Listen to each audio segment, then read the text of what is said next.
പരിശുദ്ധ പരമ ദിവ്യകാരുണ്യത്തിന് എന്നേരവും ആരാധനയും സ്തുതിയും പുകഴ്ചയും ഉണ്ടായിരിക്കട്ടെ. എൻ്റെ പൗരോഹിത്യം 39 വർഷം പൂർത്തിയായി. 23-ാം തീയതി ആണ് ഞാൻ പൗരോഹിത്യം സ്വീകരിച്ചത്. അപ്പോൾ ഈ ഡിസംബർ 1985. അപ്പോൾ ഈ 85 ഡിസംബർ 23 മുതൽ ഇന്ന് 2024 ഡിസംബർ വരെ ഉള്ള ഈ ദൈവ അനുഭവത്തിൽ എനിക്ക് മനസ്സിലായ ഒരു സത്യം, ദൈവാനുഭവം ഒരു കോംപ്ലിക്കേറ്റഡ് സബ്ജക്റ്റ് അല്ല. മതപണ്ഡിതന്മാരും അക്കാഡമിഷ്യൻസുമാണ് ഇതിനെ വല്ലാത്ത രീതിയിൽ സങ്കീർണമാക്കി കളഞ്ഞത്. അവരന്വേഷിച്ച മേഖലയിലാണെങ്കിൽ പക്ഷേ പലപ്പോഴും ദൈവം ടാൻജിബിളുമല്ല. ക്രിസ്തുവിൻ്റെ പിതാവ് വളരെ ടാൻജിബിളാണ്, തൊടാൻ പറ്റും. അത് നമുക്ക് കൈകൊണ്ട് തൊടാൻ പറ്റും, കണ്ണുകൊണ്ട് കാണാൻ പറ്റും. ബൈബിൾ അവതരിപ്പിക്കുന്ന ദൈവവും അങ്ങനെയാണ്. ബുദ്ധി കൊണ്ട് തൊടാൻ പറ്റിയ ദൈവത്തെ ബൈബിൾ അവതരിപ്പിച്ചിട്ടില്ല. നമ്മളാണ് അതിനെ പഠന സബ്ജക്റ്റാക്കി മാറ്റി അതിനെ വസ്തുവാക്കി മാറ്റി. പഠിക്കുമ്പോൾ ദൈവം ഒരു വസ്തുവായിട്ട് റെഡ്യൂസ് ചെയ്ത് വരും. ഒരു വ്യക്തി എന്ന നിലയിലേക്ക് ദൈവം ഒരു വസ്തുവായിട്ട് റെഡ്യൂസ് ചെയ്യും. കാര്യം നമുക്ക് പഠിക്കുന്ന ഓബ്ജക്റ്റാണല്ല, പക്ഷെ ഫീൽ ചെയ്യുന്ന ഒരു വ്യക്തിയാണ് ദൈവം. അതുകൊണ്ട് എപ്പോഴും സാക്ഷ്യത്തിനാണ് കൃപാസനത്തിൽ പ്രാധാന്യം. എന്താ കാര്യം? ബൈബിളിൽ പ്രാധാന്യം സാക്ഷ്യത്തിന്. അതുകൊണ്ടാണ് ബൈബിളിൽ വെളിപാടുകളിൽ പരിശുദ്ധാത്മാവ് നൽകിയ വെളിപാടിലെ പ്രാധാന്യം സാക്ഷ്യത്തിനാണ്. സാക്ഷ്യം പല രീതിയിൽ വരും. എങ്ങനെയാണ് ശരിക്കും പറഞ്ഞ സാക്ഷ്യം വരണത്? ഞങ്ങൾ കണ്ണുകൊണ്ട് കണ്ടത്, നോക്കി, കാതുകൊണ്ട് കേട്ടത്, കൈകൊണ്ട് സ്പർശിച്ച് മനസ്സിലാക്കിയ. അപ്പോൾ എന്തെല്ലാം 3 തരത്തിൽ ദൈവം ഇന്ദ്രിയങ്ങൾക്ക് അനുഭവവേദ്യനാണ്. Take the bed of God. ഞങ്ങൾ കണ്ണുകൊണ്ട് കണ്ടത് ശ്രദ്ധിക്കട്ടെ. ഹല്ലേലൂയ. അപ്പോസ്റ്റിക് സ്പിരിച്വാലിറ്റിയാണ്. അപ്പോസ്റ്റിക് സ്പിരിച്വാലിറ്റിക്ക് ഒരു ചെറിയൊരു ന്യൂനത ഉള്ളത്, അതിൻ്റെ മരിയൻ പെർസ്പെക്റ്റീവ് വേണ്ട വിധത്തിൽ അവർക്ക് അപ്പോസ്തലന്മാർക്ക് അനുഭവവേദ്യമായില്ല. അതുകൊണ്ട് അപ്പോസ്തല നടപടികളിലൊന്നും മരിയനെ പ്രതിഫലിക്കണില്ല. അതിൻ്റെ പോരായ്മയായി നമുക്ക് വരണത് ട്രഡീഷൻ, ഒരു വെളിപാടാണ്. സഭയുടെ ആസ്പദങ്ങളിൽ ഒന്നാണ് കർത്താവിൻ്റെ വചനവും, പിന്നെ എന്താണ് സഭയുടെ പാരമ്പര്യവും. സഭയുടെ പാരമ്പര്യ വെളിപാടിൻ്റെ ഭാഗം തന്നെയാണ്. സഭയുടെ പാരമ്പര്യത്തിലൂടെയാണ് അപ്പോസ്തല സ്പിരിച്വാലിറ്റിക്ക്, അപ്പോസ്തല കാലത്തെ സ്പിരിച്വാലിറ്റിക്ക് നഷ്ടപ്പെട്ട അനുഭവവേദ്യമല്ലാതിരുന്ന മരിയൻ ആത്മീയത വരുന്നത് പാരമ്പര്യത്തിലാണ് വരുന്നത്. 2000 വർഷത്തെ പാരമ്പര്യവും സഭയുടെ പ്രതിസന്ധികളിലും കാലാകാലങ്ങളിലും സഭയ്ക്കുണ്ടായിട്ടുള്ള പ്രാതികൂല്യങ്ങളിലെ പരിശുദ്ധ അമ്മ അതിലിടപെട്ട രീതികളും ഒക്കെ എല്ലാം കൂടി സഭ ഒരു മരിയൻ സ്പിരിച്വാലിറ്റി, മരിയൻ ലിറ്റർജിയൊക്കെ രൂപീകരിച്ചിട്ടുണ്ട്. അതിൻ്റെ അവസാന രൂപമാണ് ഈ ഉടമ്പടി എന്ന് പറയുന്നത്. ഇക്കാലങ്ങളിലെ, ഇനി നാളെ കാലങ്ങളിൽ ദൈവം വേറെ കാര്യങ്ങൾ ചെയ്യും. ഓരോ കാലത്തിന് പറ്റിയ രീതിയിലാണ് ദൈവം പരിശുദ്ധാത്മാവിൻ്റെ പ്രകാശനമായിട്ട് തന്നെയാണ് മറിയത്തിലൂടെയും വെളിപാടുകൾ നൽകുന്നത്. ഇപ്പം ഇവിടെ വരികയും ഞാൻ ഒത്തിരി കാര്യങ്ങളൊക്കെ പ്രാർത്ഥിച്ചും ധ്യാനിച്ചൊക്കെയാണ് വന്നത്. എന്നെ വിട്ടപ്പോഴേ കർത്താവ് എന്നെ തുടങ്ങാൻ ആവശ്യപ്പെടുന്ന ഇത് വെച്ചാണ്. എന്താണ്? വചനം നൽകിയത്. ഇന്നിപ്പോൾ ഞാൻ ഇവിടെ ഓൺ ദി സ്പോട്ടിൽ വചനം ഓപ്പൺ ചെയ്ത് കർത്താവിനോട് ആലോചന ചെയ്തപ്പോഴേ കർത്താവ് പറഞ്ഞ വചനം ഇതാണ്. 8:13 ലൂക്ക 8:13 എടുത്ത് ശ്രുതികട. Hallelujah, hallelujah, hallelujah. യേശുവേ നന്ദി, യേശുവേ സ്തുതി. ഹല്ലേലൂയ. ലൂക്ക 8:13. പാറയിൽ പാറയിൽ വീണത് വചനം കേൾക്കുമ്പോൾ സന്തോഷത്തോടെ അത് സ്വീകരിക്കുന്നവരാണ്. എങ്കിലും അവർക്ക് വേരുകളില്ല. അവർ കുറെ നാളത്തേക്ക് വിശ്വസിക്കുന്നു. എന്നാൽ പ്രലോഭനങ്ങളുടെ സമയത്ത് അവർ വീണു പോകുന്നു. അതായത് വചനത്തിൽ വരുന്നൊരു വിഷയം, ഒരു വർത്തമാനകാല സന്തോഷം ഉണ്ടാവും, പക്ഷെ കുറച്ച് കഴിയുമ്പോൾ അതങ്ങനെ കുറഞ്ഞു വരും. കർത്താവ് വർത്തമാനകാല ആധ്യാത്മിക അനുഭവങ്ങളെ അത്ര കണ്ട് വില മതിക്കണില്ല. വർത്തമാനകാലം ഇപ്പം നിങ്ങൾ ഉടമ്പടി എടുത്തു, പെട്ടെന്ന് വന്ന് ഒരു അനുഭവങ്ങൾ കിട്ടി, അപ്പോൾ നിങ്ങൾക്ക് സന്തോഷമുണ്ടായി. പക്ഷേ അടുത്ത കൊല്ലം ഡിസംബറിൽ നിങ്ങളുടെ അവസ്ഥ എന്താണെന്ന് ദൈവത്തിന് ഇപ്പം അറിയാം. പിടിയില്ലേ? ഇപ്പം നിങ്ങൾക്ക് ഭയങ്കര സന്തോഷമൊക്കെ സാക്ഷ്യം പറയാൻ പറ്റുന്നവരൊക്കെ എന്ത് ആഘോഷമായിട്ടാണ് വരുന്നത്. പക്ഷേ മാതാവ് എൻ്റെ മുഖത്ത് നോക്കുമ്പോൾ ചില സമയത്ത് ചിലർ പറയും, അമ്മ എന്താ ചിരിക്കാത്തത്, അമ്മ എന്താ സീരിയസ് ആയിട്ടിരിക്കണം എന്നൊക്കെ ചോദിക്കും ചിലർ. പാവപ്പെട്ട മനുഷ്യൻ ദൈവത്തിൻ്റെ മുഖം കാണാൻ മാതാവിൻ്റെ മുഖത്താണ് നോക്കുന്നത്. അതൊരു കോമൺ ഫെയ്ത്താണ്. ഞാൻ കുഞ്ഞുനാളിലൊക്കെ അങ്ങനെ നോക്കുമായിരുന്നു. പുണ്യാളൻ പ്രസാദിച്ചിട്ടുണ്ട്, പുണ്യാളൻ മുഖം ഇങ്ങനെ ഇരിക്കണം എന്നൊക്കെ നോക്കും. പക്ഷെ നോക്കുന്നവനെ സംബന്ധിച്ചിടത്തോളം ദൈവം അത് പ്രകാശിപ്പിക്കും. അതിൽ വിശ്വസിക്കുന്നവനെ സംബന്ധിച്ചിടത്തോളം ദൈവം അതാണ് അവൻ്റെ വെളിപാട് മാർഗം അതാണെന്ന് മനസ്സിലാക്കുമ്പോൾ ദൈവം അതിനെ ഉപയോഗിക്കും. സിമ്പിളാണത്. അത് ദൈവത്തിനെ കോംപ്ലിക്കേറ്റ് ആക്കേണ്ട കാര്യമില്ല. ഇപ്പോൾ ഒരു അത് വലിയ പഠിപ്പൊന്നുമില്ല, പക്ഷേ ദൈവത്തിൻ്റെ പ്രസാദം അവർ മനസ്സിലാക്കുന്നത് പുണ്യാളൻ്റെ മുഖത്ത് നോക്കുമ്പോഴാണ്, അല്ലെങ്കിൽ മാതാവിൻ്റെ മുഖത്ത് നോക്കുമ്പോഴാണ്. മാതാവ് പുഞ്ചിരിച്ചിട്ടുണ്ട്, അപ്പോൾ കാര്യം നടക്കും. അത് സിമ്പിളാണത്. അപ്പോഴേ അമ്മയ്ക്ക് മനസ്സിലാകും, ഇവളുടെ അടുത്ത് ഈ വചനം എൻ്റെ മനസ്സ് വെളിപ്പെടുത്തേണ്ടത് ഈ രീതിയിലാണെന്ന് പറയുമ്പോൾ അവർക്ക് ആ രീതി വെളിപ്പെടുത്തി കൊടുക്കും ദൈവം. വെളിപാടുകൾ എല്ലാവരും IAS എല്ലാവരും റോമിൽ പോയി പഠിച്ചവരും അല്ല. കാര്യം 99% സാധാരണ മനുഷ്യരാണ്. ആധ്യാത്മികതയിൽ സാക്ഷരത ഒത്തിരി വേണ്ടവരാണ്. അവരുടെ ആധ്യാത്മിക നിലവാരത്തെ അവഗണിച്ചുകൊണ്ട് വലിയ പാണ്ഡിത്യം അഭിനയിച്ചിട്ട് ഔന്നത്യം ആർജിച്ച കാര്യമില്ല. കാര്യം എല്ലാവരും പഠിക്കണതും ഈ പാവപ്പെട്ട ജനങ്ങൾക്ക് വേണ്ടിയാണ്. പാവപ്പെട്ട ജനങ്ങളെന്ന് പറയുമ്പോൾ ചിലപ്പോൾ സാമ്പത്തികമായിട്ട് മാത്രമല്ല ഉദ്ദേശിക്കുന്നത്, ബൈബിൾ പഠനപരമായിട്ടും അവർ ചിലപ്പോൾ പാവപ്പെട്ടവരായിരിക്കും, അവർക്ക് അറിയത്തില്ല. അപ്പോഴെന്താ വിഷയമെന്ന് പറയണത്, ആ ജനങ്ങളിലേക്ക് ദൈവത്തെ കൈകാര്യം ചെയ്ത് കൊടുക്കണം. ഇപ്പം നമ്മൾ കുഞ്ഞുങ്ങളോട് എന്താ പറയണത്? ഇപ്പം എന്നെ ചില വീട്ടിലൊക്കെ ചെല്ലുമ്പോൾ ചില മക്കളെങ്കിലും ഇപ്പം അങ്ങനെ ഒന്നും കേൾക്കണില്ല, തമ്പായിച്ച വന്നെന്ന് പറയും. അപ്പോൾ അതാരുടെ ഭാഷയാണ്? കുഞ്ഞിന് പറഞ്ഞു കൊടുക്കണം. അമ്പായി എന്ന് പറഞ്ഞു കൊടുക്കും. അമ്പായി അല്ലേ? ഇപ്പോഴത്തെ പെൺപിള്ളേർ അറിയത്തില്ലല്ലോ അവർക്ക്. പക്ഷെ പണ്ട് പറഞ്ഞു കൊടുക്കുമ്പോൾ ദൈവ തിരുസ്വരൂപം കാണുമ്പോൾ പറയും അമ്പായി ഈശോ എന്ന് പറയും. അപ്പോൾ അമ്പോ എന്നൊക്കെ വിളിപ്പിക്കും. അമ്പോ എന്ന് കുഞ്ഞുങ്ങൾക്ക് അങ്ങനെ പറഞ്ഞാലേ മനസ്സിലാകത്തുള്ളൂ. അത് ആ കുഞ്ഞുങ്ങളുടെ ഭാഷയിലേക്ക് അമ്മ ഇറങ്ങി വന്നെ കണ്ടില്ലേ? എന്ത് രസകരമായിട്ട് ഇറങ്ങി വന്ന്. അല്ല ജീസസ് ക്രൈസ്റ്റ് എന്നൊക്കെ പറഞ്ഞാൽ കുഞ്ഞുങ്ങൾക്ക് മനസ്സിലാകുക? മനസ്സിലാകത്തില്ല. ദൈവപുത്രൻ എന്നാണ്, മനുഷ്യപുത്രൻ എന്നൊക്കെ കുഞ്ഞിനോട് പറഞ്ഞ് എന്ത് ചെയ്യാനാണ്? അമ്പായി ഈശോ. അത് വളരെ സിമ്പിളാണ്. അത് പബ്ലിക് എഡ്യൂക്കേഷൻ്റെ ഒരു പ്രശ്നമാണിത്. പബ്ലിക് എഡ്യൂക്കേഷൻ ആ ജനങ്ങളുടെ നിലവാരത്തിലേക്ക് അവർക്ക് മനസ്സിലാകുന്ന ഭാഷ ഉണ്ടാക്കണം.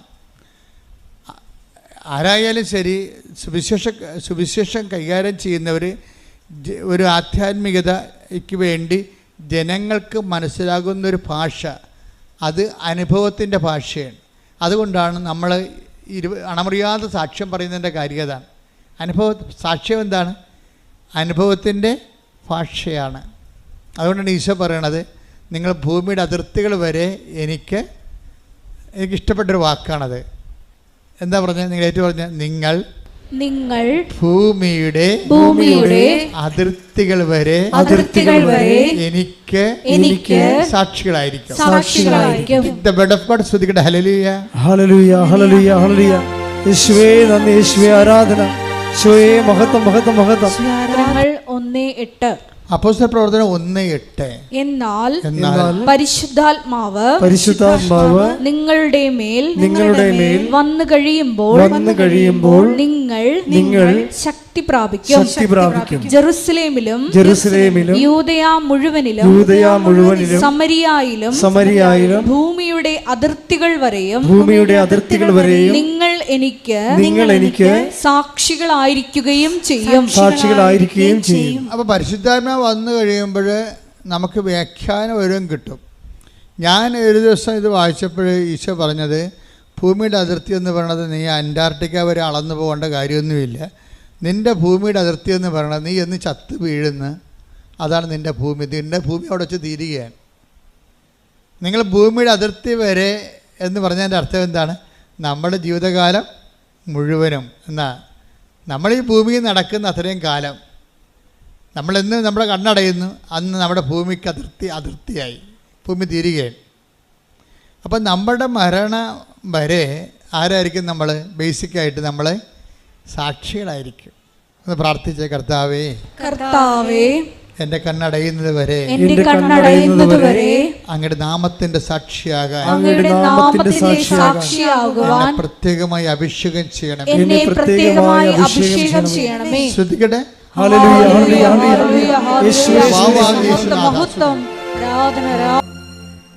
അപ്പം നമ്മൾക്ക് കർത്താവ് ഇന്ന് വെളിപാടായി നൽകിയ വചനം ഞാൻ വീണ്ടും നോക്കുകയായിരുന്നു.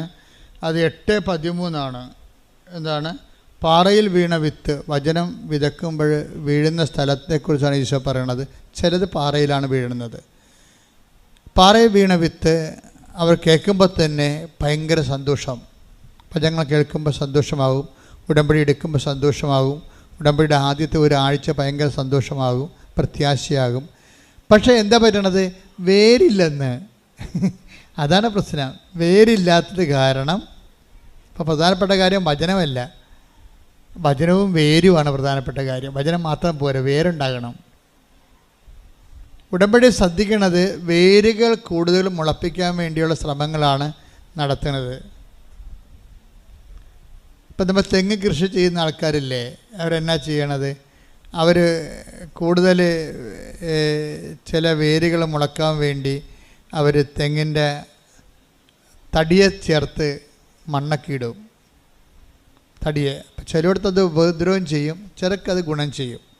ആ മണ്ണ് ശരിക്കും നല്ല ലെവൽ ചെയ്ത് കുറച്ച് വിസ്താരത്തിൽ ഇടുകയാണെങ്കിൽ മണ്ണ് വളമെടുക്കാൻ പറ്റുന്ന രീതി പുതിയ വേരുകൾ ഇറക്കും.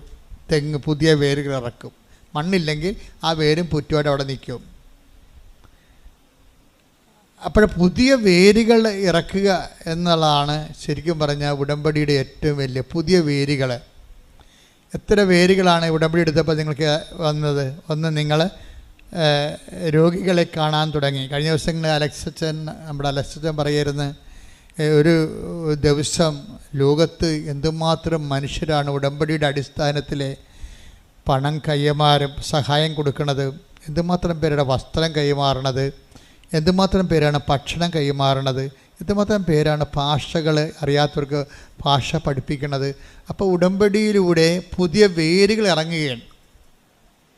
ഇവിടുത്തെ പ്രശ്നം എന്താണ്? വചനം നിലനിൽക്കാഞ്ഞതിൻ്റെ കാരണം എന്താ? വേരുകളില്ലാതിരുന്നത് കാരണം. അതല്ലേ, അങ്ങനെയല്ല എഴുതിയിരിക്കണത്. എന്താ എഴുതിയിരിക്കണത്? അതായത് എങ്കിലും അവർക്ക് വേരുകളില്ല. എങ്കിലും അവർക്ക് വേരുകളില്ല. വേരുകളെ ഇല്ലാത്തത് കൊണ്ട് എന്ത് പറ്റി? അവർ കുറേ നാളത്തേക്ക് വിശ്വസിക്കുന്നു, എന്നാൽ പ്രലോഭനങ്ങളുടെ സമയത്ത് അവർ വീണു പോകുന്നു. വേരില്ലെങ്കിൽ വീണു പോകും. അപ്പോൾ ഉടമ്പടി അന്വേഷിക്കുന്ന പുതിയ വേരുകൾ ഇറക്കുകയാണ്. പുതിയ നിലവിലുള്ള വേരിനേക്കാൾ പുതിയ വേരുകൾ. നിങ്ങൾക്ക് പുതിയ വേരുകളുടെ കൂട്ടത്തിലാണ് നിങ്ങൾ എന്ത് ചെയ്യണത്? പലതരത്തിലുള്ള സുവിശേഷ പ്രവർത്തനങ്ങൾ നിങ്ങൾ ചെയ്യും. അതെല്ലാം പുതിയ വേരുകളാണ് ഇല്ലേ? ചിലർ, ഇപ്പോൾ ഞാൻ എപ്പോഴും ഓർക്കാറുണ്ട്, ചിലർ കണ്ണ് കാണാൻ പാടില്ലാത്തവർക്ക് ഈ പത്രം വായിച്ചു കൊടുക്കും, സാക്ഷ്യങ്ങൾ. അതൊരു പുതിയ, അപ്പം നമ്മുടെ ജീവിതത്തിലേക്ക് ഒരു പുതിയ വേരിറങ്ങും. ഉടമ്പടിയിൽ ദൈവത്തിലേക്ക് ആൾക്കാർ ഇങ്ങനെ വേര് പാകുകയാണ്. വേരുപാകാൻ വേണ്ടി പൗലോസപ്പോസ്തലൻ പറയുന്നുണ്ട്, ടേക്ക് ദ ബെഡ് അപ്പ്, വേരുപാകുക. സ്തുതിക്കട്ടെ, ഹല്ലേലൂയ. സ്നേഹത്തിൽ വേരുപാകാൻ. സ്തുതിക്കട്ടെ, ഹല്ലേലൂയ.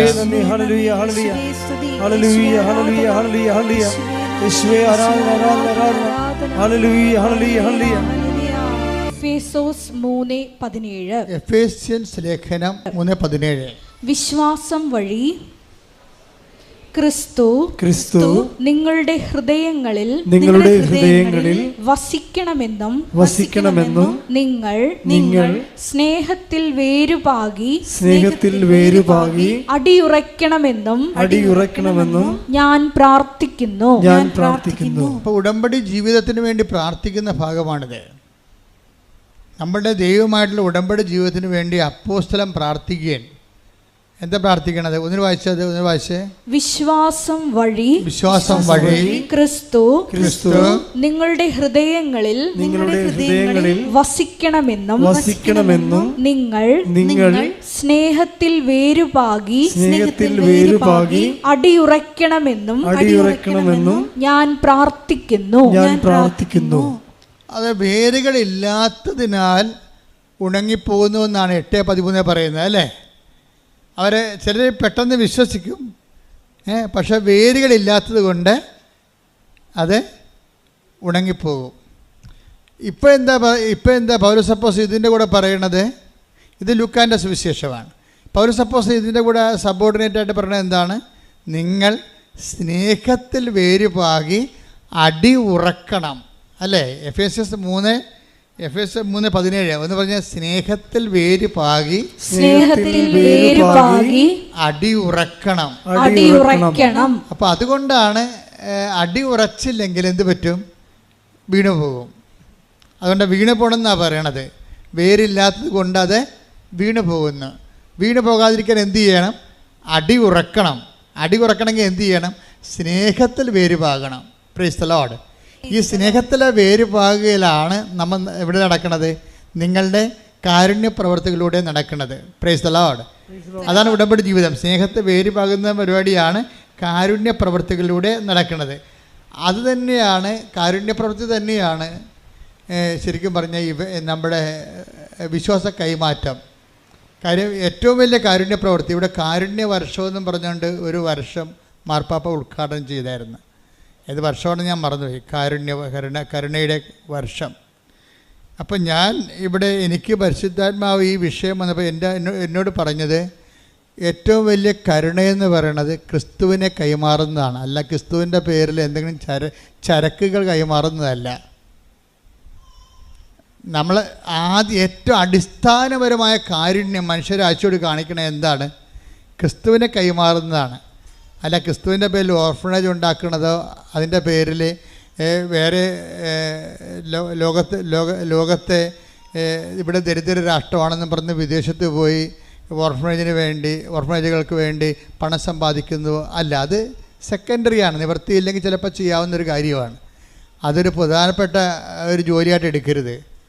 എന്നുവെച്ചാൽ അത് പലപ്പോഴും വരണത് നമ്മൾ ഗതികെട്ടവരാണെന്ന് മറ്റ് രാജ്യക്കാരോട് പറയുമ്പോൾ ആ രാജ്യക്കാർ നമ്മൾ ഒരു ഏഴാം കൂലിയായിട്ട് കാണത്തുള്ളൂ. അത് അങ്ങനെ വരുമ്പോൾ സൂക്ഷിച്ചില്ലെങ്കിൽ നമ്മൾ മറ്റ് രാജ്യങ്ങളോട് പറയുമ്പോൾ നമ്മൾ സൂക്ഷിച്ചില്ലെങ്കിൽ അത് രാജ്യദ്രോഹ കുറ്റം പോലെ വരും. അതിപ്പോൾ ആര് ചെയ്താലും എപ്പോഴും നമ്മൾ ചെയ്യണത് നമ്മളെ സംബന്ധിച്ചിടത്തോളം ഈ സുവിശേഷം കൈമാറാൻ കപ്പാസിറ്റി ഉള്ള ആൾക്കാരാണ് നമ്മൾ എന്നുള്ളത് പ്രധാനപ്പെട്ട വിഷയമാണ്. അതുകൊണ്ട് തന്നെ സാമ്പത്തിക അഭിവൃദ്ധി കൈവരിക്കുക എന്നുള്ളതും പ്രധാനപ്പെട്ട വിഷയമാണ്. അതായത് കിട്ടുന്ന സാമ്പത്തികം നഷ്ടപ്പെടുത്തി കളയാതെ അത് കൈവരിക്കുകയും നമ്മളുടെ കഴിവുകൊണ്ട് തന്നെ മറ്റുള്ളവർക്ക് കൊടുക്കാൻ കഴിയും. അതാണ് ഞാൻ ഉദ്ദേശിക്കുന്നത്. അല്ലാതെ അത് ചെയ്യുന്ന ആൾക്കാരെ കൊച്ചാക്കി കാണുകയല്ല. ഞാൻ ഉദ്ദേശിക്കുന്നത് ഇന്ന് ഈ കേരള സഭയ്ക്ക് തന്നെ കേരള സഭയുടെ സ്ഥാപനങ്ങളെ സപ്പോർട്ട് ചെയ്യാൻ കഴിയും. എന്നാ സംശയം?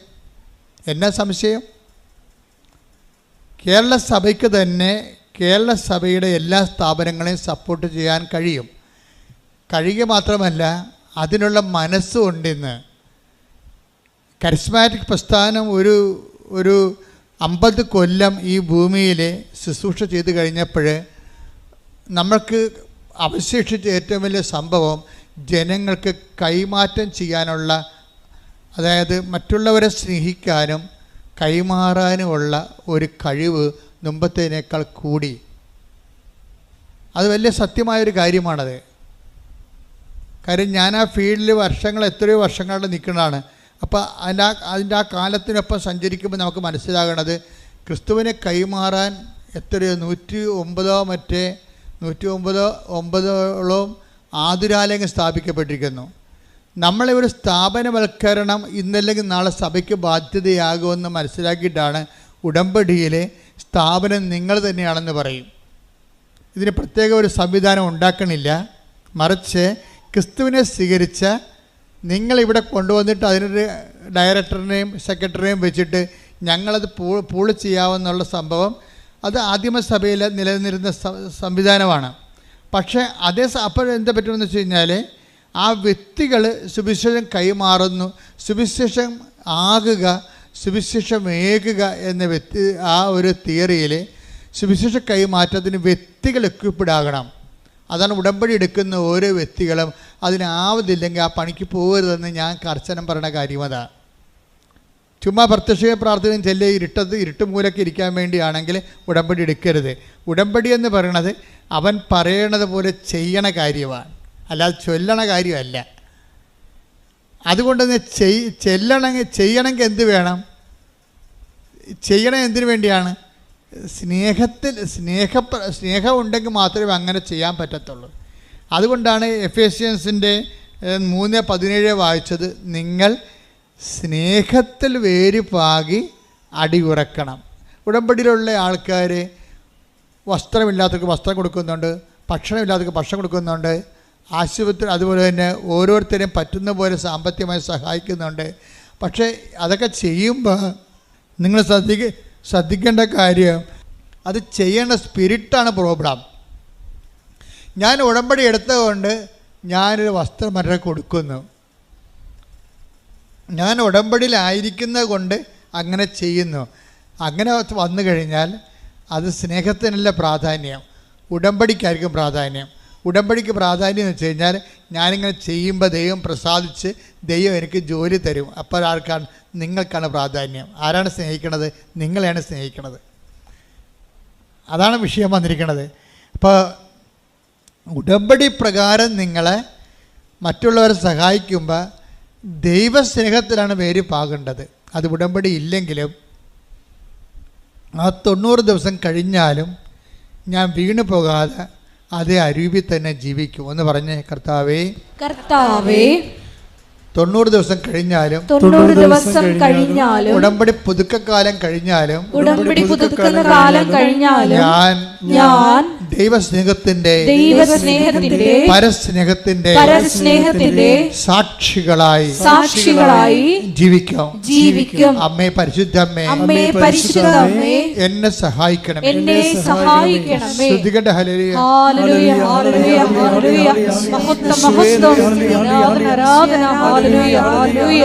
സ്നേഹത്താൽ നിറഞ്ഞ് കാരുണ്യ പ്രവർത്തികൾ ചെയ്യുവാൻ ഈ ആരാധനയിലൂടെ ഞങ്ങളെ അവർ കുറെ നാളത്തേക്ക് വിശ്വസിക്കുന്നു. എന്നാൽ പ്രലോഭനങ്ങളുടെ സമയത്ത് എന്ന് പറഞ്ഞ എന്നാൽ പ്രലോഭനങ്ങളുടെ സമയത്ത് അവർ വീണു പോകുന്നു.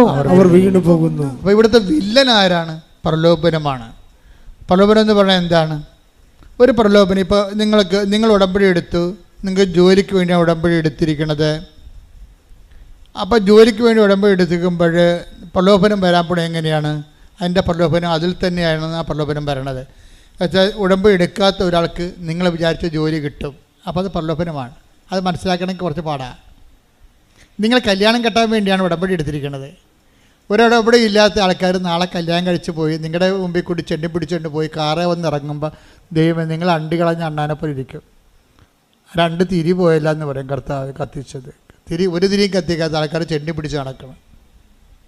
ഇതിനാണ് പ്രലോഭനം. അപ്പോൾ അവർ നമ്മളുണ്ടാക്കുന്ന പ്രലോഭനം അറിയണമെങ്കിൽ ശരിക്കും പരിശുദ്ധാത്മാവിന് വേണം. കാര്യം ആൾക്കാരുടെ എല്ലാം വീഴ്ചയുടെ ഒരു കാര്യം വീഴ്ചയുടെ 90% നമ്മൾ വീഴ്ചകളുടെ സർവേ നടത്തിക്കൊണ്ടാണ് പരിശുദ്ധാത്മാവ് ഈ സംഭവം തീരുമാനം ഉണ്ടാക്കിയിരിക്കുന്നത്. വെളിപാടിൻ്റെ വചനമെന്ന് പറയുന്നത് പരിശുദ്ധാത്മാവല്ലേ ചെയ്യണത്. പരിശുദ്ധാത്മാവ് എന്ന് പറയുമ്പോൾ സുപ്രീം കോടതി ഫുൾ ബെഞ്ചിലുള്ള തീരുമാനമാണ്.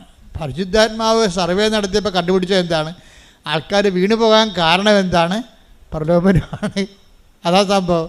പ്രാർത്ഥിച്ച നമ്മുടെ അണ്ടികളഞ്ഞ അണ്ണാനെപ്പോലെയും പ്രാർത്ഥിക്കാത്തവൻ രക്ഷപ്പെട്ടു പോവുകയും ചെയ്യും. ഇതിനേക്കാൾ വലിയ പ്രലോഭനം എന്തുണ്ട്? ഇത് ദൈവം തന്നെ കരുതിക്കൂട്ടി ചിലപ്പോൾ നിങ്ങൾക്കൊരു പ്രലോഭനം തന്നെന്ന് വരും. പ്രലോഭിപ്പിക്കണ ദൈവത്തിൻ്റെ പരിപാടി അല്ലെന്ന് പറയാനും വളർച്ചയുടെ ഭാഗമായിട്ട് ഇത് അഭിനിവാര്യമായൊരു ഘടകമാണ്. വളർച്ചയുടെ യേശുക്രിസ്തുവിനെ പോലും പ്രലോഭനങ്ങളിൽ നിന്ന് ഒഴിവാക്കാൻ ദൈവത്തിന് പറ്റിയില്ല. അതാണ് പ്രശ്നം. ഈ മനുഷ്യത്വം ദൈവികതയിലേക്ക് ഒരു ട്രാൻസിഷൻ സംഭവിക്കുമ്പോൾ അതിൻ്റെ അകത്ത് അനിവാര്യ ഘടകമാണ് temptation. Temptation is the inevitable section ആണ്. അതെന്തിൻ്റെയാണ്? ഈ വളർച്ചയുടെ ഒരു ഘടകമാണത്. ട്രാൻസിഷൻ, ഒരു പരിവർത്തനം. മനുഷ്യ സ്വഭാവത്തിൽ നിന്ന് നമ്മൾ ദൈവ സ്വഭാവത്തിലേക്ക് ഈ ഉടമ്പടി നമ്മൾ മാറ്റുമ്പോൾ അതിൻ്റെ അകത്തൊരു ഘടകമാണ് പ്രലോഭനം. ക്രിസ്തുവിനെപ്പോലും അതിൽ നിന്ന് മാറ്റാൻ പറ്റത്തില്ല. അതുകൊണ്ടാണ് മരുഭൂമിയിൽ പരീക്ഷയൊക്കെ വെച്ചിരിക്കുന്നത്. ആ മരുഭൂമിയിൽ ഒരു മനുഷ്യന് ഉണ്ടാകാവുന്ന പ്രലോഭനങ്ങളുടെ സെക്ഷൻസ് തിരിച്ചവിടെ പ്രലോഭനങ്ങൾ പറയുന്നുണ്ട്. ശരിക്കും പറഞ്ഞാൽ ആ പിശാചിനെ ക്രിസ്തു ഇപ്പോൾ പ്രലോഭനം എന്തുകൊണ്ടാണ് ദൈവത്തിൽ നിന്ന് വരുന്നതെന്ന് ഞാൻ പറഞ്ഞതിൻ്റെ കാരണം എന്ന് വെച്ച് കഴിഞ്ഞാൽ, ദൈവത്തിൽ ഇപ്പം പിശാച് ആണ് യേശുവിനെ പ്രലോഭിപ്പിച്ചതെന്ന് നമ്മൾ പറയുന്നുണ്ടെങ്കിലും അത് ശരിക്കും പറഞ്ഞാൽ ദൈവത്തിൽ നിന്നുള്ള ഒരു പ്രലോഭനമാണെന്ന് ഞാൻ പറയും. അതിന് പറയാൻ കാരണം പരിശുദ്ധാത്മാവിൻ്റെ പഴയ അക്കൗണ്ടുകളാണ്. പരിശുദ്ധാത്മാവ് തന്നെയല്ല ഈ പഴയ നിയമം പുതിയ നിയമം എഴുതിയിരിക്കണത്. ഈ പഴയ നിയമത്തിലെ പരിശുദ്ധാത്മാവിൻ്റെ പഴയ അക്കൗണ്ടിൽ ജോബിൻ്റെ അടുത്തേക്ക് പിശാചാണ് വരണത്, ഇല്ലേ? ജോബിൻ്റെ അടുത്ത് പിശാച് വരുമ്പോൾ ദൈവം പിശാചിനോട് ചോദിക്കേണ്ട ഒരു ചോദ്യമുണ്ട്. എന്താണ്? നീ എൻ്റെ ദാസനായ ജോബിനെ കണ്ടോ? അപ്പോൾ ഉടനെ ദൈവത്തോട് പിശാച് പറയും, ദൈവം എന്താ ഉദ്ദേശിച്ചത് എനിക്ക് മനസ്സിലായി. അവൻ ഇന്ന് വരെ ദൈവത്തെ തള്ളി പറഞ്ഞിട്ടില്ല, അവൻ നീതിമാനാണെന്നല്ലേ. അതിൻ്റെ കാരണം നീ അവന് ചുറ്റും വേലി കെട്ടി വെച്ചിരിക്കണ കൊണ്ടല്ലേ? വേലി കെട്ടി വെച്ചിരിക്കണ കൊണ്ടല്ലേ? അവൻ്റെ സമ്പത്തിന് ചുറ്റും വേലി കെട്ടി. അവൻ്റെ മക്കൾക്കാർക്കും ഒരു കുഴപ്പമില്ല, അവൻ്റെ സമ്പത്തിന് നഷ്ടമൊന്നുമില്ല, അവൻ്റെ ആരോഗ്യത്തിന് കുഴപ്പമൊന്നുമില്ല. നീ ആ വേലി ഒന്ന് പൊളിച്ച് ജോബിൻ്റെ ശരീരത്തിൽ ഞാൻ തൊട്ട് കഴിഞ്ഞാൽ അപ്പം തന്നെ അത് കുട്ടം പിടിക്കും. അപ്പോഴവൻ നിന്നെ തള്ളിപ്പറഞ്ഞാൽ ഞാൻ കാണിക്കാം. അവൻ്റെ മക്കളെ ഞാൻ കൈ കൊണ്ട് അവർ പിടത്തല്ലേ ഇടിപെട്ട് കയറ്റി മരിക്കും. അപ്പോൾ അവൻ നിന്നെ തള്ളിപ്പറഞ്ഞ് ഞാൻ കാണിക്കാം. ഇങ്ങനെ പറഞ്ഞപ്പോൾ ദൈവം പറഞ്ഞു, ശരി, ഞാൻ വേലി പൊളിക്കാൻ നിന്നെ അനുവദിച്ചിരിക്കുന്നു. അപ്പോൾ ആരെയാണ് ജോബിനെ പരീക്ഷിക്കാൻ വേണ്ടി അനുവദിച്ചത്? പിശാചല്ല, ദൈവമല്ലേ? അതാ സംഭവം. അപ്പോൾ ക്രിസ്തുവിൻ്റെ അടുത്തും പിശാച് വരുന്നത് ദൈവത്തിൻ്റെ ഒരു കൺസെൻറ്റോട് കൂടിയാണ്. അല്ലാതെ എൻ്റെ ഒരു സ്വകാര്യമായ ആലോചന ഇപ്പം കിട്ടിയത് പറയണമല്ല, ഞാൻ പഠിച്ചു വെച്ച് പറയണമല്ല ഇത്. എന്ന് വെച്ചാൽ നമുക്കൊരു പ്രലോഭനം വരുമ്പോൾ അതിൻ്റെ കാരണം മുഴുവൻ നമ്മളാണെന്ന് പറയരുത്. ദൈവം തന്നെ നമ്മൾക്ക് അപ്ഗ്രേഡ് ട്രാൻസിഷനിൽ ടെംപ്റ്റേഷൻ തരും, നമുക്കൊന്ന് അപ്ഗ്രേഡ് ചെയ്യാൻ വേണ്ടി. നമ്മൾ ഈ വളർച്ചയാണല്ലോ അത് മുമ്പേ. കാര്യം ആധ്യാത്മിക ജീവിതം വളർച്ചയാണ്. ദൈവ പൈതലാണ് നമ്മളെങ്കിൽ പൈതൽ എപ്പോഴും വളർന്നുകൊണ്ടേയിരിക്കും. ദൈവപൈതലാണ് നമ്മൾ. അപ്പോൾ ദൈവപൈതലിൻ്റെ ഒരു പ്രത്യേകത എന്താ? ബയോളജിക്കൽ ഗ്രോത്ത് ഉണ്ടാകും, അതുപോലെ സ്പിരിച്വൽ ഗ്രോത്ത് ഉണ്ടാകും, വളർച്ച ഉണ്ടാകും. വളർച്ച ഉണ്ടാകണം മുഴുവനും ഈ ട്രാൻസിഷനിൽ ടെംപ്റ്റേഷൻ വന്നുകൊണ്ടിരിക്കും. അത് ചിലപ്പോൾ സ്വാഭാവികമായിട്ടുണ്ടാകും, ചിലപ്പോൾ ദൈവം കരുതിക്കൂട്ടി നമുക്ക് തരും. അപ്പോൾ കരുതിക്കൂട്ടി തരുമ്പോൾ നമ്മളെ ശ്രദ്ധിക്കണമെങ്കിൽ പരിശുദ്ധാത്മാവ് നമുക്ക് മസ്റ്റാണ്. പരിശുദ്ധാത്മാവാണ് ഇത് വിവേചിക്കുന്നത്. പരിശുദ്ധാത്മാവ് വിവേചിച്ച് പറയും.